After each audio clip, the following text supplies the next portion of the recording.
غیر قانونی طور پر بھارت کے زیر قبضہ جموں کشمیر میں بھارتی فورسز نے جموں خطے میں 2 نوجوانوں کو گرفتار کر لیا۔ نوجوانوں کو ضلع کے علاقے بشنا میں محاصرے اور تلاشی کی ایک کارروائی کے دوران گرفتار کیا گیا۔ گرفتار نوجوانوں کی شناخت راہول دیو اور رویندر کمار کے ناموں سے ہوئی ہے۔ دریاسنا بھارتی فوجیوں نے راجوری، ریاسی، بارامولہ اور شوپیاں اضلاع میں بھی محاصرے اور تلاشی کی کارروائیوں کے دوران کئی نوجوانوں کو گرفتار کر لیا۔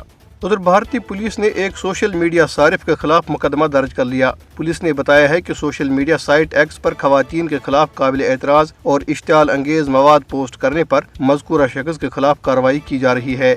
کل جماعتی حریت کانفرنس نے مختلف جیلوں میں کشمیری نظر بندوں کی حالت زار پر تشویش کا اظہار کرتے ہوئے کہا ہے کہ سزا مکمل کرنے اور عدالتی احکامات کے باوجود انہیں رہا نہیں کیا جا رہا۔ حریت قیادت نے سری نگر میں جاری ایک بیان میں کہا کہ کئی قیدی 25 سال سے نظر بند ہیں جو بنیادی سہولیات کی عدم دستیابی کے باعث مختلف امراض کا شکار ہو چکے ہیں۔ ان میں محمد قاسم فگتو، محمد شفیع شریعتی، نذیر احمد اور محمد ایوب شامل ہیں۔ بیان میں کہا گیا ہے کہ مودی حکومت کشمیریوں کے جذبہ حریت کو کچلنے کے لیے ہر طرح کے ہتھ کنڈے استعمال کر رہی ہے اور جیلوں میں نظر بند کشمیری حریت پسندوں سے غیر انسانی سلوک کر رہی ہے۔ بیان میں کہا گیا ہے کہ آزادی کے لیے کشمیریوں کے عزم کو کمزور کرنے کے لیے حریت پسندوں کو مقبوضہ جموں کشمیر اور ہزاروں میل دور بھارت کی مختلف جیلوں میں نظر بند کیا گیا ہے، جس کی وجہ سے ان کے اہل خانہ اپنے عزیزوں سے ملاقات کرنے سے بھی قاصر ہیں۔ بیان میں اقوام متحدہ کے انسانی حقوق کمیشن اور دیگر عالمی اداروں سے اپیل کی گئی کہ وہ فوری مداخلت کر کے کشمیری حریت پسندوں کی رہائی کے لیے بھارت پر دباؤ ڈالیں۔ بھارتی فضائیہ محاصرے اور تلاشی کی کارروائیوں اور دیگر آپریشنز میں حصہ لینے والے عملے کو نئی بلٹ پروف جیکٹس فراہم کر رہی ہے جو موجودہ جیکٹس کے مقابلے میں ہلکی اور پہننے میں زیادہ آرام دہ ہوں گی۔